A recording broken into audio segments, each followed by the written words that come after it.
जय हिंद प्यारे बच्चों, आज की इस वीडियो में लेके आए हैं 2025 का सेट 824 सी के बहुत ही आसान तरीके से और बहुत ही शॉर्ट फॉर्म में आपको समझाने वाले हैं। ए टू जेड जितने भी क्वेश्चन हैं सभी को यहाँ पर सॉल्व करके आपको आसान तरीके से समझाएंगे। तो चलिए वीडियो देर ना करते वीडियो को स्टार्ट करें ताकि वीडियो ज्यादा लंबी ना हो जाए। और आप लोग जो है आप लोग चैनल को सब्सक्राइब कर लो, वीडियो को लाइक कर लो ताकि आपको लगातार ऐसी वीडियो मिलती रहे। ठीक है, चैनल से बने रहो, हम आपको बहुत बेहतर वीडियो देने वाले हैं और सारे कोर्स भी आपको इसी चैनल पर कराएंगे। ठीक है, तो अभी अनसोल्ड लेके चलते हैं ताकि अनसोल्ड से आपको आइडिया लगे कि हम लोग क्या करने वाले हैं। तो 2025 का ये सेट है 824 सी के। ठीक है, तो इसको सोल्व करते हैं, पढ़ते हैं पहला क्वेश्चन। देखो पहला क्वेश्चन क्या है, हम लोग करेंगे क्वेश्चन नंबर 21 से। जो एमसीक्यू वाले क्वेश्चन है, जो एमसीक्यू वाले क्वेश्चन है ये आप सॉल्व कर लेना। ठीक है, एमसीक्यू वाले में अगर कोई आपको दिक्कत आ रही है तो आप क्वेश्चन नंबर टाइप करके कमेंट बॉक्स में दे देना, और अगर नहीं तो आप चाहें तो हमारा ये नंबर भी नोट कर सकते हैं, हम आपको इस नंबर पर सारी जानकारी दे देंगे। ठीक है, ये हमारा नंबर है, आप ये नंबर लिख लें 8006443216। इस पर आप व्हाट्सएप करेंगे, आपको क्वेश्चन सॉल्व करके हम भेज देंगे। ठीक है, तो चलिए आज की वीडियो स्टार्ट करते हैं और पहला क्वेश्चन पढ़ते हैं। तो पहला क्वेश्चन क्या है, देखो बताते हैं आपको पहला क्वेश्चन क्या है। ठीक है,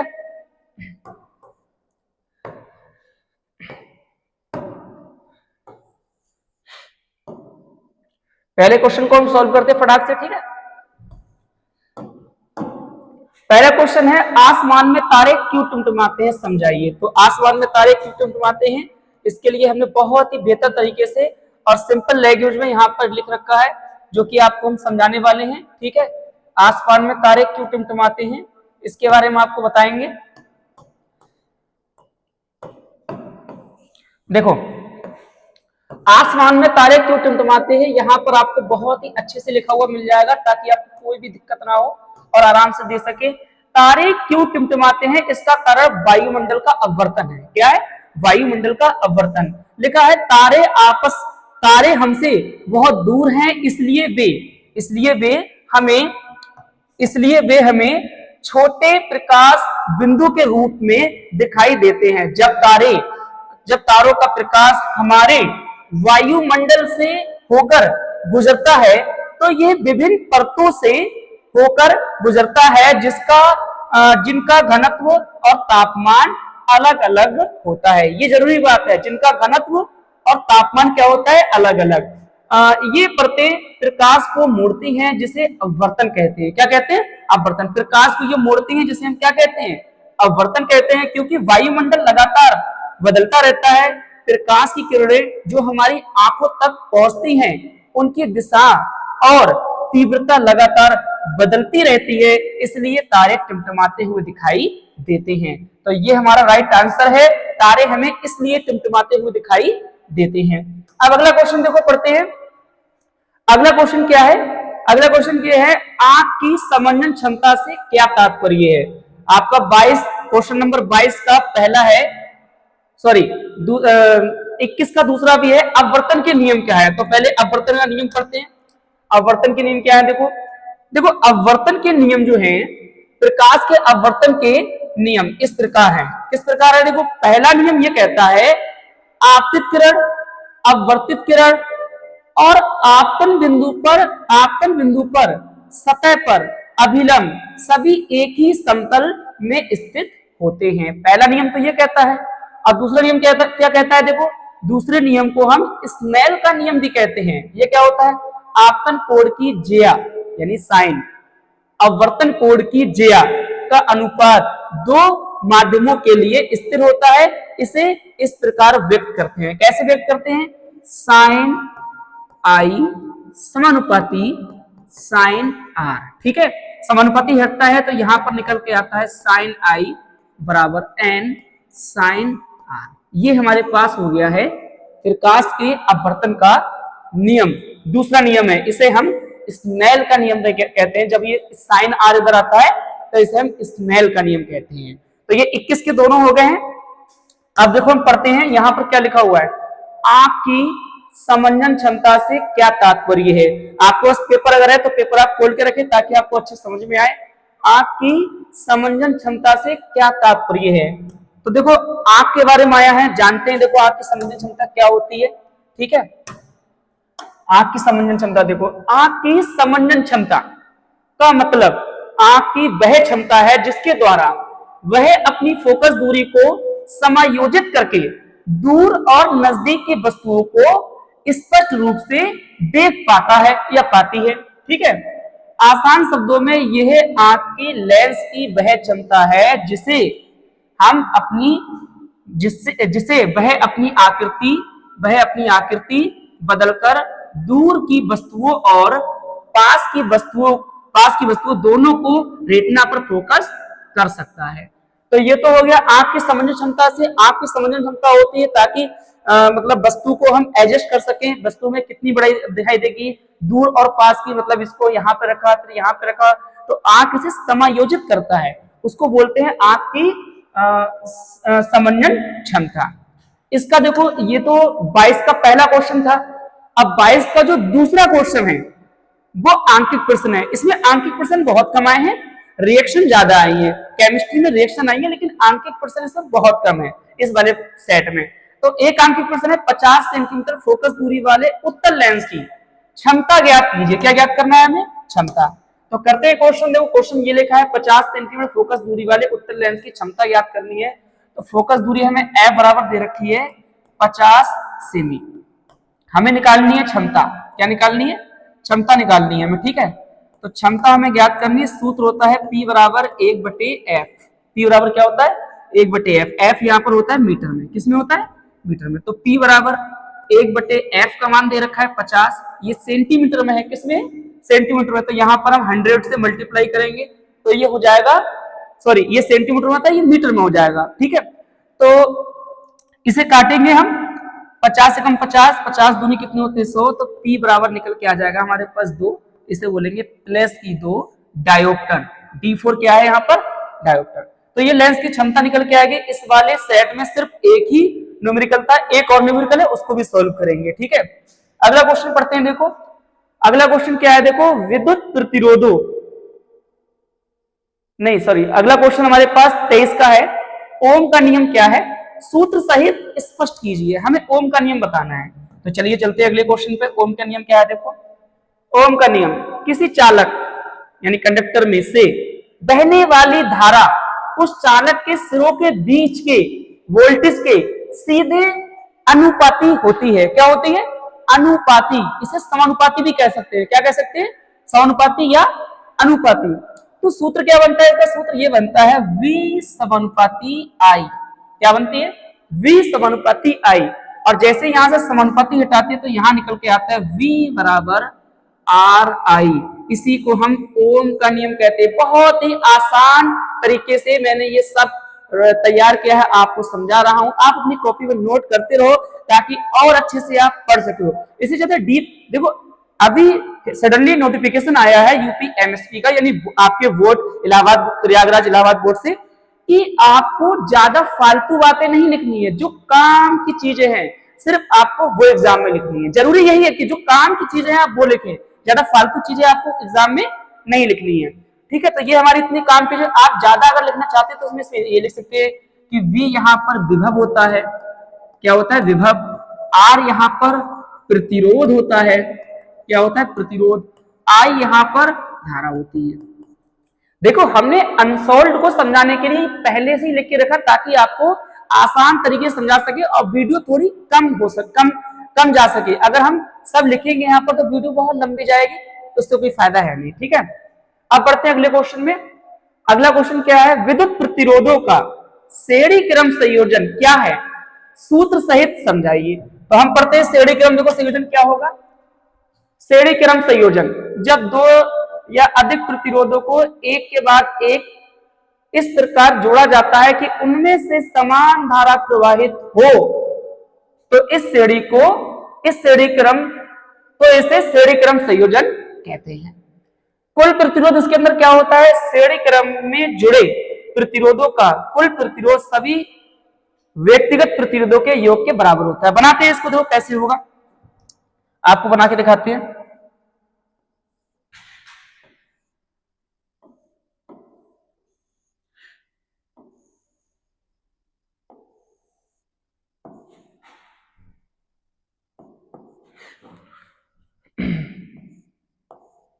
बनाते हैं आपके लिए और बना के आपको पूरा समझाते हैं। ठीक है, ये देखो प्रतिरोध आ गया, इस प्रतिरोध का नाम अभी देंगे हम। एक प्रतिरोध हमारा ये आ गया और एक प्रतिरोध हमारा ये आ गया। ये कुंजी लगी हुई है और ये बैटरी लगी हुई है। ठीक है, तो इन प्रतिरोधों को हम नाम देते हैं कि इनका नाम क्या क्या है। तो इसका नाम है R1, इसका नाम है R2, इसका नाम है R3। ठीक है, इस पूरे परिपथ में I धारा प्रवाहित हो रही है। कौन सी धारा प्रवाहित हो रही है? I। ठीक, जो सभी में समान रहेगी। ठीक है, यहां पर जो बैटरी लगाई है ये हमने B वोल्ट की लगाई है। कितने वोल्ट की? B। और ये कुंजी K है। ये क्या है? कुंजी K है। तो सॉल्व कैसे करेंगे? देखो इसका डेरिवेशन क्या है, हम लोग जानते हैं कि ओम का नियम क्या होता है। ओम का नियम होता है, ओम का नियम, ओम का नियम क्या होता है? V बराबर RI। V बराबर क्या होता है? RI। यहां पर बात करेंगे हम, यहां पर अगर हम बात करेंगे तो यहां पर विभव यानी B, ये B1 होगा, यहाँ B2 होगा, यहाँ पर क्या होगा? B3। तो यहां पर जब बात करेंगे तो विभव V1 बराबर प्रतिरोध R1 और धारा रहेगी I। धारा पूरे परिपथ में क्या रहेगी? समान रहेगी। दूसरे की बात करेंगे हम तो V2 R2 और I, इस वाले की बात कर रहे हैं हम। ठीक, उससे आगे वाले की बात करेंगे तो V3 और R3I। तो यहां पर तुल्य प्रतिरोध निकालेंगे तो ये हो जाएगा हमारे पास B बराबर B1 plus B2 plus B3। V का मान क्या है हमारे पास? RI। V1 का मान R1I प्लस B2 का मान R2I, B3 का मान R3I। I सब में से ले लेंगे कॉमन, तो RI बराबर I हमने कॉमन ले लिया तो यहाँ पर हो जाएगा R1 plus R2 plus R3। ठीक है, I से I हो जाएगा कैंसिल, I से I कट जाएगा, तो क्या बचेगा हमारे पास? हमारे पास ये बचेगा R बराबर R1 plus R2 plus R3। अब सपोर्ट डेट ये मान लिया जाए कि इसके आगे एक प्रतिरोध और जुड़ा हुआ है, R4, R5, R6। तो ये हो जाएगा हमारे पास R बराबर R1 plus R2 plus R3 dot dot dot Rn। Rn का मतलब क्या है कि जहां तक ये जाएगा आप जोड़ सकते हैं। तो ये हमारे पास हो गया श्रेणी क्रम संयोजन में तुल्य प्रतिरोध कैसे निकालते हैं, इसे आप अच्छे से लिख सकते हैं। ठीक है, अब आते हैं अगले क्वेश्चन पे। देखो अगला क्वेश्चन क्या है, फ्लेमिंग के बाएं हाथ का नियम क्या है? फ्लेमिंग के बाएं हाथ का नियम समझाइए। तो फ्लेमिंग के बाएं हाथ के नियम पे अभी आते हैं, लेकिन मैं थोड़ा सा आपको मतलब एक चीज बताता चलूं। इस बार जो आपके एग्जाम होंगे अभी तक 2025 तक जो भी एग्जाम हुए हैं उनमें बोर्ड परीक्षा में कॉपी इस तरीके से आती थी।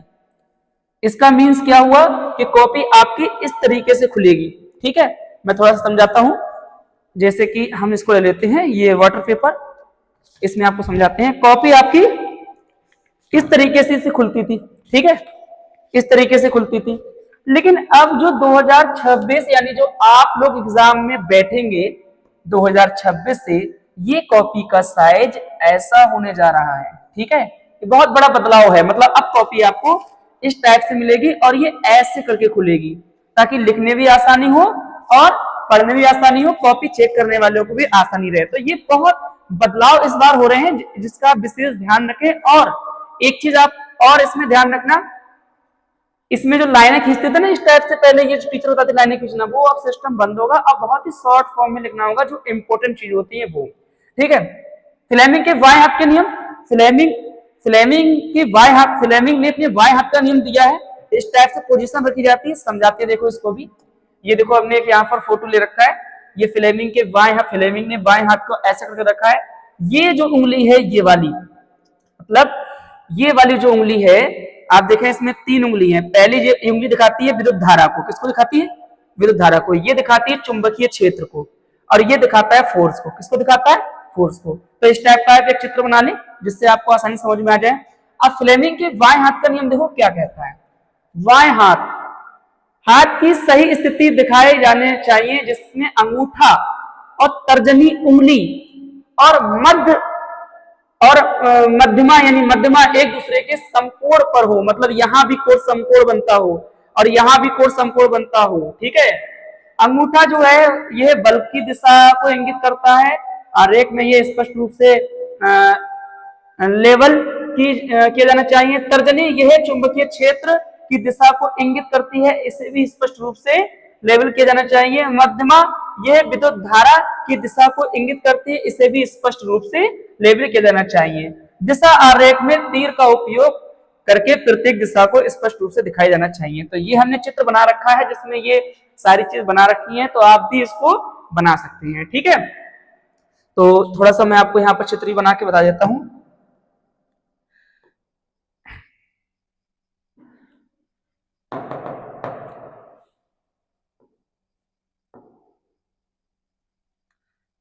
चित्र आप इस तरीके से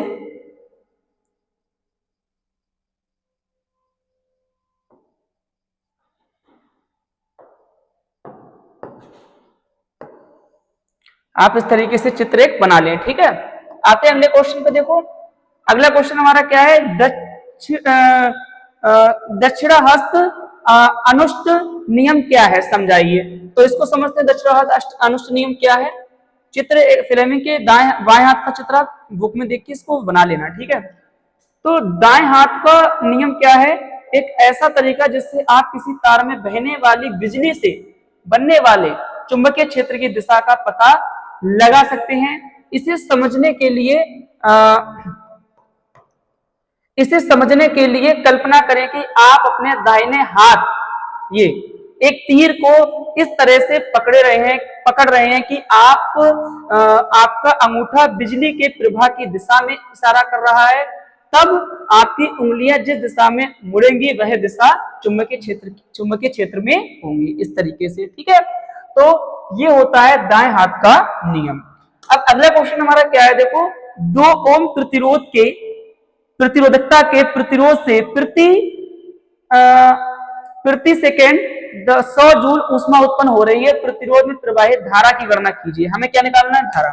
तो कैसे निकालेंगे, देखो ये क्वेश्चन दे रखा है, यहाँ पर आर हमारे पास दे रखा है 2 ओम। ठीक है, और हीट हमारे पास दे रखी है 100 जूल। कितनी दे रखी है, 100 जूल। हमें निकालना है आई। क्या निकालना है, आई। सूत्र क्या है, देखो H बराबर है आई स्क्वायर आर। क्या सूत्र है, आई स्क्वायर आर। ठीक है, प्रति सेकंड आई स्क्वायर आर टी। समय दे रखा है टी बराबर हमारे पास दे रखा है 1। तो यहां पर हम लगा देंगे H का मान दे रखा है 100, आई का मान दे रखा है 2 का स्क्वायर। ठीक है, आई का मान तो निकालना है हमें, आई का मान निकालना है, आर का मान दे रखा है 2 और टी का मान दे रखा है 1। तो 2 एकम 2 थे, 2 गुणा में इधर भाग में आ जाएंगे तो ये जाएगा हमारे पास 100 डिवाइड बाई 2 बराबर आई स्क्वायर। यहाँ पर देखो 100 को 2 से डिवाइड करेंगे तो ये हमारे पास निकल के आएगा 50 बराबर आई स्क्वायर, यानी आई स्क्वायर बराबर 50। इस बार हटाएंगे इधर क्या लग जाएगा, √50। ये हमारे पास आ गया एम्पियर में विद्युत धारा का मान, जिसने बोला प्रवाहित धारा के मान की गणना कीजिए। तो ये क्वेश्चन हमारा भी हो गया। ठीक है, अब अगला क्वेश्चन है, चुंबकीय क्षेत्र में स्थित धारावाही चालक पर बल किन किन कारकों पर निर्भर करता है। मतलब धारावाही चालक पर बल किन किन कारकों पर निर्भर करता है, ये 24 का अथवा है। ठीक है, इसको भी करते हैं। देखो क्या लिखा है, देखो चुंबकीय क्षेत्र में स्थित धारावाही चालक पर लगने वाले बल निम्नलिखित कारकों पर निर्भर करता है। कौन कौन से कारक है, नंबर 1 चुंबकीय क्षेत्र की शक्ति। जितना शक्तिशाली चुंबकीय क्षेत्र होगा उतना ही अधिक बल चालक पर लगेगा। धारा की शक्ति, चालक में जितनी अधिक विद्युत धारा प्रवाहित होगी उतना ही अधिक बल उस पर लगेगा। चालक की लंबाई जितनी अधिक होगी उतना ही अधिक बल उस पर लगेगा। कोण, चुंबकीय क्षेत्र और धारा की दिशा के बीच का कोण भी बल को प्रभावित करता है। जब बल धारा चुंबकीय क्षेत्र के लंबवत होती है तो बल अधिकतम होता है, और जब यह समांतर होती है तो बल शून्य होता है। तो इसे आप लिख सकते हैं आराम से, बहुत ही आसान लैंग्वेज में शॉर्ट तरीके से मैंने समझा रखा है। अगला क्वेश्चन है, समान घरेलू विद्युत परिपथ का एक व्यवस्थात्मक आरेख बनाइए। तो हमें घरेलू परिपथ बनाना है। ठीक है, घरेलू परिपथ, तो ये इसका डायग्राम है, आप अच्छे से देख लें। इस टाइप से आप बना सकते हैं। ये अर्थिंग है और ये इसकी मतलब जो है क्या बोलते हैं, फेस वाले तार हैं। ये सारे इंस्ट्रूमेंट इससे जुड़े हुए हैं, जैसे कि ये स्विच हो गए, ये भी स्विच हो गए, ये स्विच हो गए। उसके बाद यहाँ पर जो है, यहाँ से सभी में लाइट जाएगी। ये 220 वोल्टेज यहाँ पर दिखा रहे हैं। ठीक है, तो इस टाइप से आप एक चित्र बना सकते हैं अच्छे से, जो भी आपको सही लगे घरेलू परिपथ का। ठीक है, तो ये हमारी फिजिक्स जो है कंप्लीट हो गई है। अब आते हैं रसायन विज्ञान में।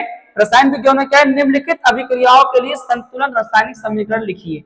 क्या लिखा है, कैल्शियम, मतलब 4 रिएक्शन दे रखी है, उन चारों रिएक्शन को हम सॉल्व करते हैं। क्या है 4 रिएक्शन, देखो पहली रिएक्शन है कैल्शियम हाइड्रोक्साइड और कार्बन डाइऑक्साइड। कैल्शियम हाइड्रोक्साइड होता है देखो CaO और कार्बन डाइऑक्साइड होती है CO2।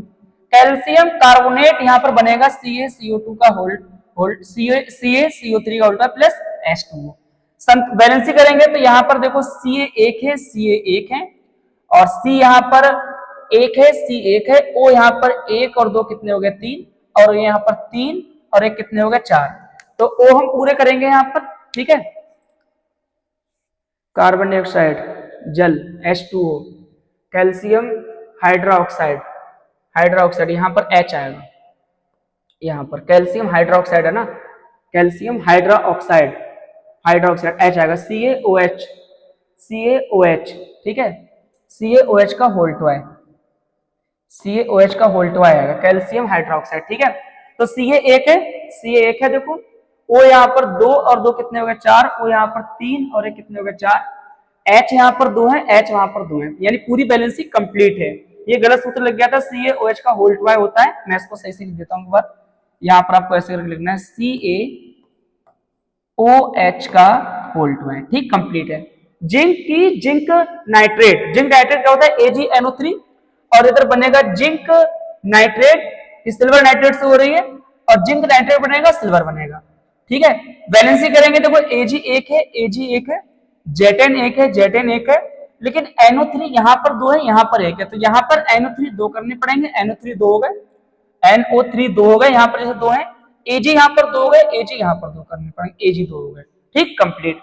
नाइट्रोजन की हाइड्रोजन से बनेगा क्या, अमोनिया, N2 है, यहाँ पर N देखो 1 है, N2 कर लो, N2 हो गए, H देखो कितने हो गए 3 दूनी 6, यहाँ पर 3 बना दो, H कितने हो गए 6 हो गए, कंप्लीट। बेरियम क्लोराइड की सोडियम सल्फेट से, बेरियम क्लोराइड BaCl2 और सोडियम सल्फेट ये होता है, बेरियम सल्फेट बनेगा और सोडियम क्लोराइड बनेगा।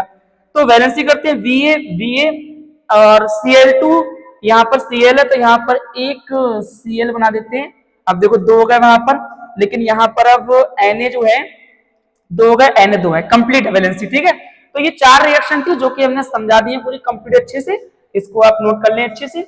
अगला क्वेश्चन देखो हमारा आता है जिसका नाम है रासायनिक समीकरण द्वारा रासायनिक कारण सहित समझाइए कि कॉपर की छड़ को सिल्वर नाइट्रेट के विलयन में डालने पर विलयन का रंग नीला हो जाता है, क्यों?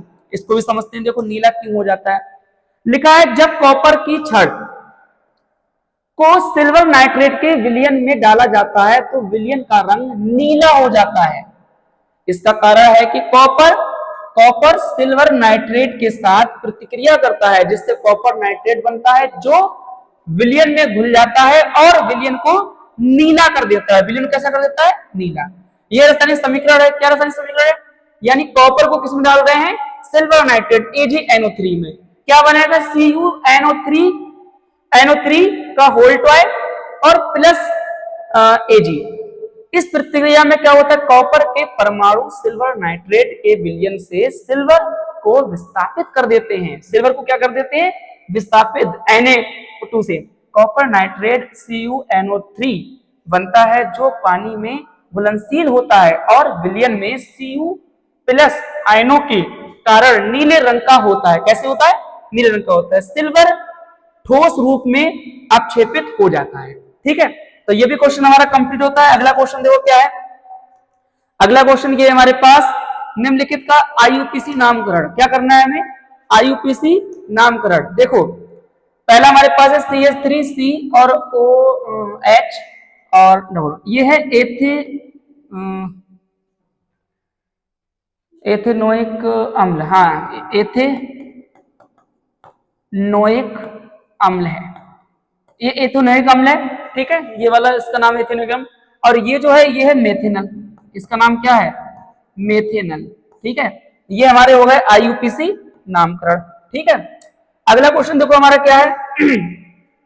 क्या होता है जब केवल रासायनिक समीकरण दीजिए? ये बहुत खतरनाक होते हैं, ध्यान से सुनना।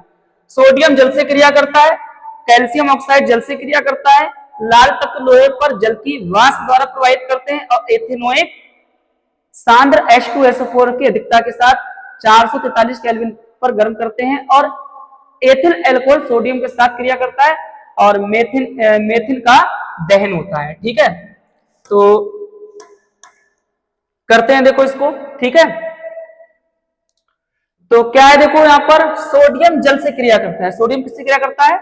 जल से।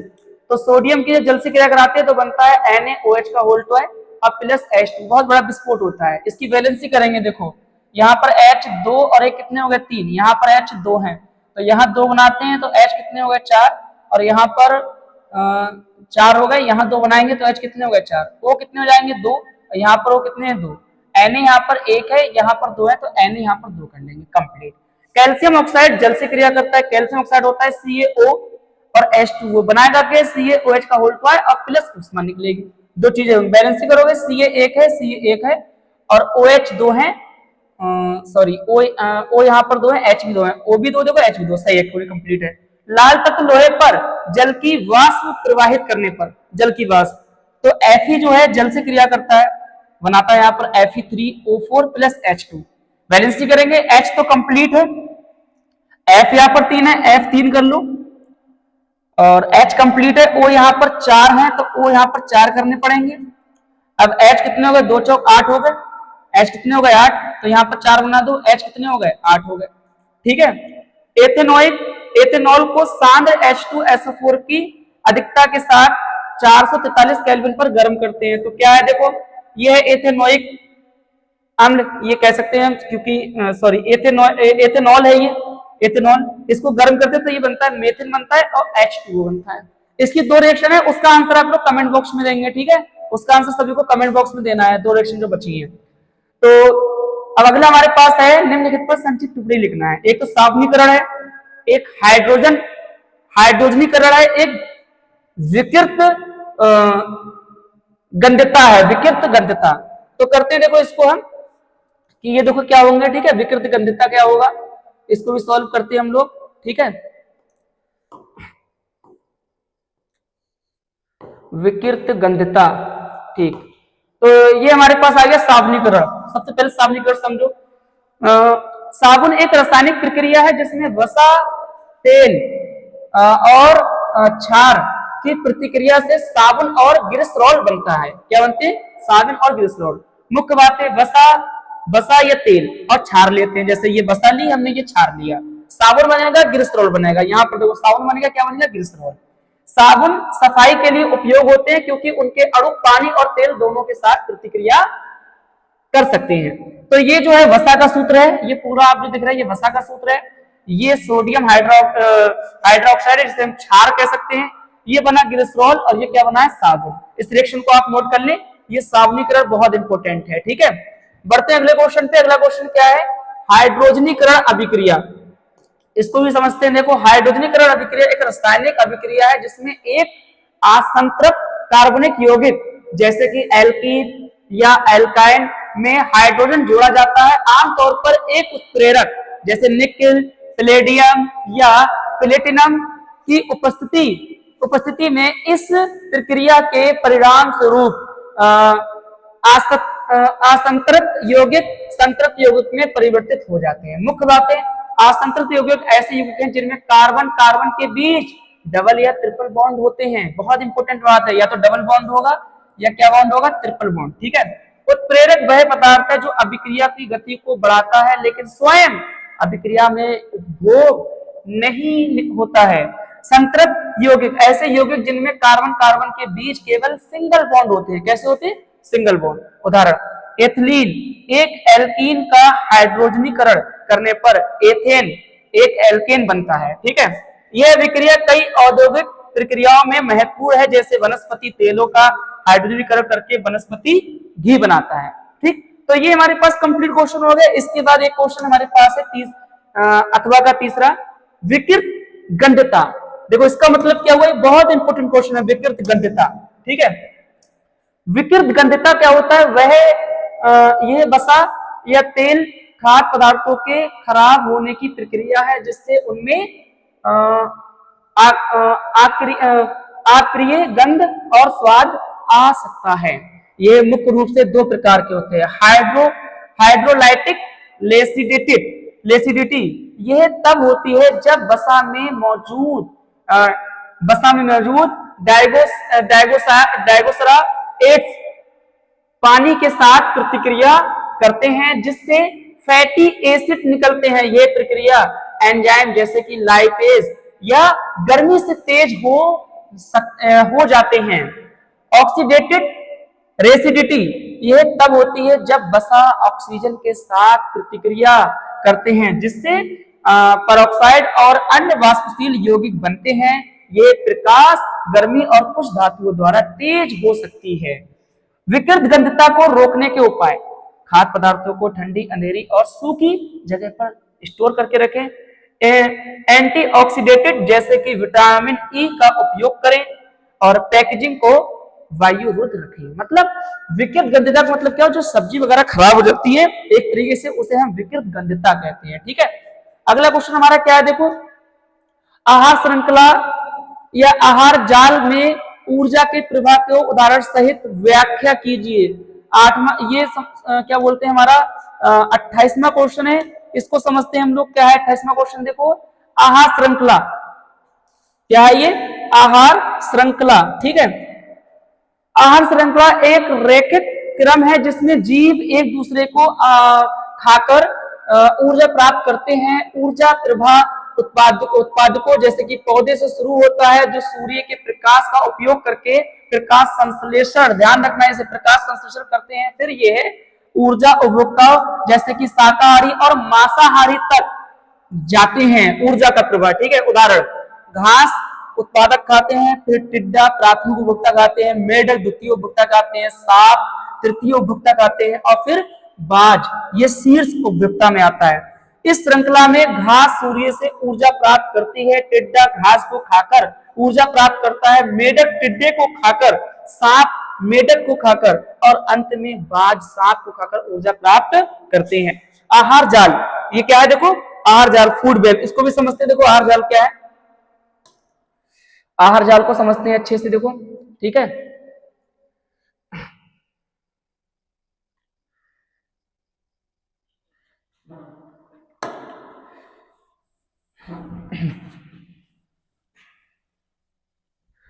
आहार जाल को देखो, आहार जाल में क्या लिखा हुआ है, देखो आहार जाल कई प्रकार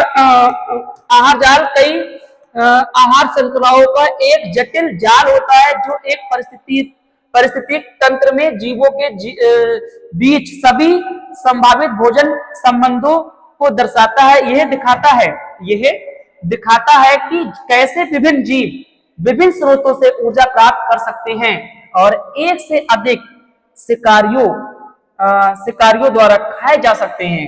उदाहरण के लिए एक वन परिस्थितिक तंत्र में पौधे विभिन्न प्रकार के शाकाहारी जीवों जैसे कि हिरण, खरगोश, कीड़े आदि के द्वारा खाए जा सकते हैं। ये शाकाहारी जीव विभिन्न मांसाहारी जीवों जैसे कि लोमड़ी, उल्लू, सांप द्वारा खाए जा सकते हैं। ठीक है, ये हो गया आहार नाल वाला क्वेश्चन हमारा कंप्लीट। अगला क्वेश्चन देखो क्या है हमारे पास, निम्नलिखित में दो पर संक्षिप्त टिप्पणी लिखिए। एक क्या है, आहार श्रृंखला में सूर्य प्रकाश का महत्व, कचरा प्रबंधन और ओजोन परत लाभदायक और या हानिकारक, व्याख्या कीजिए। हम तीनों समझाएंगे, आपको जो मर्जी हो उसे आप कर लेना। ठीक, हम तीनों समझाते हैं आपको। पहला क्वेश्चन देखो क्या है, आहार श्रृंखला में सूर्य के प्रकाश का महत्व क्या है। देखो सूर्य का प्रकाश पृथ्वी पर जीवन के लिए ऊर्जा का प्राथमिक स्रोत है। आहार श्रृंखला में इसका महत्व इस प्रकार है, कैसे, ऊर्जा का स्रोत, उत्पादक, पोषक का आधार। ऊर्जा का स्रोत क्या है, सूर्य का प्रकाश पौधे द्वारा प्रकाश संश्लेषण नामक प्रक्रिया के माध्यम से रासायनिक ऊर्जा में परिवर्तित किया जाता है। यह ऊर्जा आहार श्रृंखला के आधार के रूप में कार्य करता है। उत्पादक, पौधे जिन्हें उत्पादक कहा जाता है सूर्य के प्रकाश का उपयोग करके अपना भोजन स्वयं बनाते हैं। ये उत्पादक ही आहार श्रृंखला के अन्य सभी जीवों के लिए भोजन का स्रोत होते हैं। पोषक पदार्थ, पोषक का आधार, शाकाहारी पौधे खाते हैं और मांसाहारी शाकाहारी जीवों को खाते हैं। इस प्रकार सूर्य का प्रकाश अंततः सभी जीवों के लिए पोषण का आधार बनता है। किसका बनता है, बहुत ही शॉर्ट फॉर्म में हमने समझाया। चैनल को भी सब्सक्राइब कर लो ताकि आपको लगातार ऐसी वीडियो मिलती रहेंगी, हम लोग लगातार अनसॉल्व बनाते रहेंगे आपके लिए। ठीक है, ये तो हो गया हमारे पास आहार श्रृंखला वाला। दूसरा क्वेश्चन हमारे पास है कचरा प्रबंधन। उसके ऊपर देखते हैं क्या लिखा है। देखो, कचरा प्रबंधन का मतलब है कचरे को इकट्ठा करना, उसका प्रसंस्करण करना और उसे ठिकाने लगाना। इसका उद्देश्य है पर्यावरण और मानव स्वास्थ्य की रक्षा करना। कचरा प्रबंधन में शामिल कचरे को कम करना, कम चीजें खरीदना और पुनः प्रयोजन वस्तुओं का उपयोग करें। पुनर्चक्रण, कागज, प्लास्टिक और धातु जैसी वस्तुओं को पुनर्चक्रित करें। खाद बनाना, खाद अपशिष्ट और यार्ड कचरे को खाद में बदलते हैं। कचरे को जलाना, कचरे को जलाकर ऊर्जा उत्पन्न करना। ठीक है, और लैंडफिल कचरे को जमीन में दबाना, कचरे को जमीन में दबाना। ठीक है, तीसरा क्वेश्चन हमारे पास है ओजोन परत वाला। ओजोन परत लाभदायक या हानिकारक, इसको भी समझाते हैं आपको कि ओजोन परत लाभदायक या हानिकारक। तो देखो ये लिखा है ओजोन परत पृथ्वी के लिए बहुत लाभदायक है। यह कुछ कारण दिए गए हैं। कौन कौन से कारण है? हानिकारक विकिरणों से सुरक्षा। ओजोन परत सूर्य से आने वाली हानिकारक पराबैंगनी विकिरणों को अवशोषित करती है और यह विकिरण जीवों के लिए हानिकारक हो सकती है और त्वचा कैंसर, मोतियाबिंद और अन्य स्वास्थ्य समस्याओं का कारण बन सकती है। देखो ओजोन परत इन सब चीजों से हमें बचाती है। बहुत इंपॉर्टेंट टॉपिक है, इसे आप नोट कर लें अच्छे से। पृथ्वी पर जीवन का संरक्षण। ओजोन परत पराबैंगनी विकिरणों को कम करके पृथ्वी पर जीवन को संरक्षित रखती है। तापमान का नियंत्रण। ओजोन परत वातावरण के तापमान को नियंत्रित करने में भी मदद करती है। फिर लिखा है हालांकि ओजोन परत मुख्य परिस्थितियों में हानिकारक भी हो सकती है। कौन कौन सी परिस्थिति है? प्रदूषण। जमीनी स्तर पर ओजोन एक प्रदूषक हो सकता है और श्वसन समस्याओं का कारण बन सकता है। यह तब होता है जब नाइट्रोजन ऑक्साइड और वाष्पशील कार्बनिक यौगिक में जैसे कि प्रदूषण सूर्य के प्रकाश के साथ प्रतिक्रिया करते हैं। तो ये ओजोन परत के बारे में बहुत ही शॉर्ट फॉर्म में लिखा हुआ है, इसे भी आप नोट कर लें। अगला क्वेश्चन हमारे पास है जनन में भिन्नताओं महत्व पर निबंध लिखिए। तो जनन में भिन्नताओं महत्व पर निबंध क्या है? देखो ये जनन में भिन्नताओं पर निबंध लिखा हुआ है। जनन एक ऐसी प्रक्रिया है जिसके द्वारा, आप इसे नोट कर लें, ये थ्योरी है पूरी, कोई दिक्कत वाली बात है नहीं। ठीक है, कुछ समझ में नहीं आया तो बता देना। तो ये हमारे पास इतना आप ये लिखें, फिर ये नीचे आपका आ जाएगा, इसको भी आप लिख लें। ठीक है, थ्योरी है पूरी कंप्लीट, बहुत देर से बोल रहे हैं। ठीक है बेटा, अगला क्वेश्चन हमारे पास है पाचन क्या है? मानव में पाचन क्रिया का विस्तार से सचित्र वर्णन कीजिए। देखो ये पिछले वाले सेट में भी था सीजे, और ये सी के इस सेट में भी आया, तो इसको आप अच्छे से तैयार कर लेना। इसमें पूरा पाचन तंत्र बनेगा और उसके बारे में विस्तार पूर्वक समझाया जाएगा। ठीक है, मानव शरीर में नियंत्रण एवं समन्वय हेतु हार्मोन्स की भूमिका पर निबंध लिखिए। इसको भी समझा देते हैं आपको। लास्ट क्वेश्चन है ये हमारा, तो इस पर ये निबंध लिखा हुआ हमारा पूरा कंप्लीट, इसको आप नोट कर लें अच्छे से। ठीक है, कोई दिक्कत हो तो आप बताना, हमें समझा देंगे आपको। विकास और विकास इसको लिख लें आप। फिर ये नीचे थोड़ा सा और है हार्मोन विनियमन। ठीक है, तो आज की वीडियो में इतना ही रखते हैं, क्योंकि वीडियो हमने बहुत शॉर्ट फॉर्म में बनाई है। हमारी वीडियो ये कंप्लीट हो गई है बहुत ही मतलब जो है कम समय में। ठीक है,